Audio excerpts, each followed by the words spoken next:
Passport అనేటటువంటిది మనకు ఒక ఎండ్లెస్ ఎమోషన్ అనమాట. ఎందుకంటే ఫస్ట్ టైం SSMV 29 గురించి అప్డేట్ ఇస్తున్నప్పుడు ఒక లైన్ బంధించి రాజమౌళి గారు ఈ విధంగా పాస్పోర్ట్ ఒక అప్డేట్ ఇచ్చిండు. ఆ తర్వాత మన మహేష్ బాబు చూసుకున్నట్లయితే ఎయిర్పోర్ట్ ఈ విధంగా పాస్పోర్ట్ అయితే చూపించిండు. ఈ విధంగా అదే పాస్పోర్ట్ని మళ్ళీ SSMV ఈవెంట్ కోసం మన జక్కన్న వాడుకుంటాడు అని చెప్పి నేనైతే అనుకోలేదు.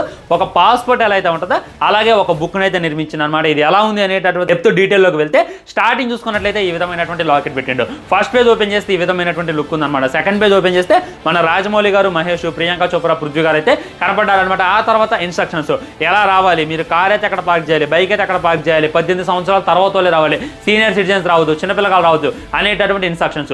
ఈ విధంగా నిజంగా ఒరిజినల్ పాస్పోర్ట్లో ఏమేమి ఇన్స్ట్రక్షన్స్ ఉంటాయో అలాంటివన్నీ కూడా మనకైతే దీంట్లో పెట్టేటటువంటి ప్రయత్నం చేసిండు. సో జక్కన్ ఏది చేసినా కానీ యూనిక్గా ఉంటుంది. ఇప్పటిదాకా ప్రపంచంలో చాలా జరిగింది ఫ్రెండ్స్ ఈవెంట్లు, కానీ ఎవరు కూడా ఒక పాసెస్ అంటే నార్మల్గా హీరో ఫోటో వేసి చిన్న పాస్ లాంటి తెస్తారు, కానీ పాస్పోర్ట్ డిజైన్తో పాస్ని ఇవ్వచ్చు అనేటటువంటి తాటే నెక్స్ట్ లెవెల్ అని చెప్తే ఇది చాలా యూనిక్